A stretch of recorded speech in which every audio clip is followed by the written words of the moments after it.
this has got to be the most awkward situation I have ever been in. In real estate, tons of wild stuff happens, and I've got 3 just ridiculous stories that have happened to me over the last few years that I think are totally worth sharing. First up is I had this lady I was going out and showing homes. It was her and her husband, and she had like 5 kids under the age of 5. And half the time he couldn't come along, so I was playing a babysitter rather than actually showing the homes. And so I was constantly shuttling them around and going from one house to the next, and to be honest, I was kind of stressed because I was terrified they were gonna just tear something up. Well, we get out to this one townhouse that was kind of like a foreclosure short sale thing. It was vacant and it just kind of looked really dated inside. And all of a sudden I hear a door close.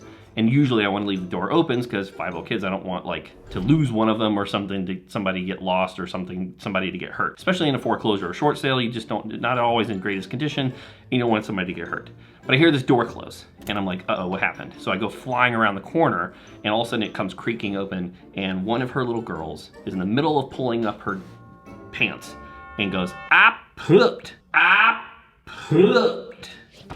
So typically in these situations, like if someone needs to go to the bathroom at the house, this is not super uncommon, but I will go and I'll just flip on the bathroom sink to test for the water, right? Because you need water to flush turds down the toilet. There's a big old just steamer sitting in the sink there, or the toilet bowl, completely empty of water, and the water's not turning on. And I'm just like, it's just so gross. It smells terrible. It's just so freaking disgusting. She walks around and is like, treats it like it's no big deal. I'm like, no, this, you can't leave a steaming turd in someone's house, even if it's vacant. This is ridiculous. So I ended up having to be like, hey, take your kids to like the drive-through McDonald's and grab some fries or drink. And I had to run over to 7-Eleven, grab 2 gallons of water, plus a scrubby and some like toilet cleaner, because I just felt so terrible. Pour them in the bag, poured a little bit in there, and like go clean a toilet and flush a turd down the toilet, then go on to show more houses. No one told me that this is what you do in real estate. The second story here is probably the one that I was like the biggest or most scared,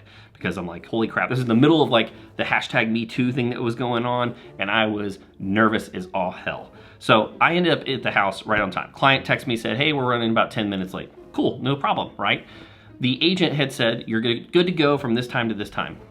95% of the time or more, there's no sellers at the house. They aren't there. So I go, but I see a car in the driveway. So I knock, no answer. I knock again, no answer. Ring the doorbell, no answer. Go in, open up the key box, open the door, and all of a sudden I hear, hello? I'm like, uh-oh. Hey, I'm just here to show the house. And this girl comes flying around the corner as she's pulling up a towel. Straight boob just there, right? This is incredibly awkward. And so I do immediately one of like these where it's like, yeah, sorry, I'm here to show the house. And she tells me, come on in. I'm like, not this guy, not today, Satan. That ain't happening. I ain't getting accused of nothing. I said, I'll just wait until you're done, and I go outside. Come to find out, she had a guy back there too, of who didn't live there, and she comes out and opens up the door, and she's wearing the tightest, smallest shorts, I think, that are possible to squeeze into, and a t-shirt with nothing underneath. And I feel like I have to walk around like this, just keeping my eye level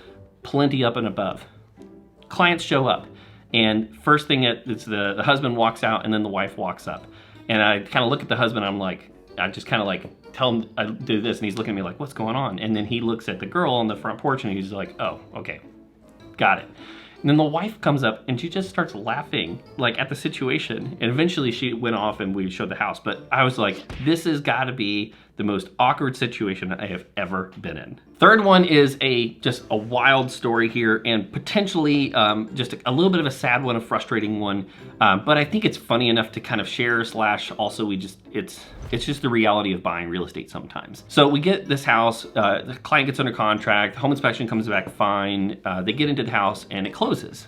Well, all of a sudden I get a phone call from my client. And the client says, hey Dan, like my siding is leaking. And I'm like, my client's gotta be high. There's no way that these words are coming out of his mouth. I'm like, I'm sorry, could you say that again? Yeah, there's like water coming out of my siding. I'm like, dude, it's not raining. Like, what are you talking about? Well, come to find out, the previous owner sent out their laundry, as far as we understand, or didn't do laundry, or didn't even know this was here. Somehow back in the like back when these houses were built in Virginia Beach, at some point in time, you were allowed to pump gray water, which is usually the shower water or things that you would do with your laundry with, and you could use this as to like water your lawn or water your garden or put it into the street. It's no longer allowed today, but it used to be that you could do that.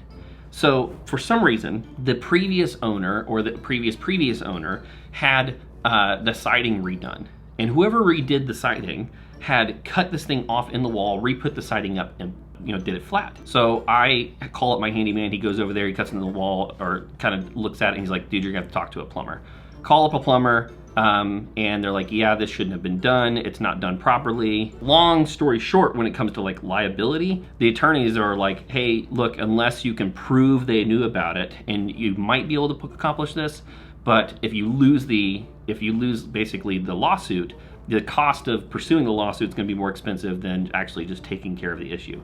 Because I have a bleeding heart and I really wanted to take care of these people, I ended up cutting a check to help split the cost with them. But it was just like one of these absurd things where it's like, how the hell does water come out the side of a freaking house? And it's from the washing machine. It was just, every time they did laundry, it was coming out the side. It was just probably one of the weirdest things I've ever seen. So until next time with Storytime with Dan. Peace.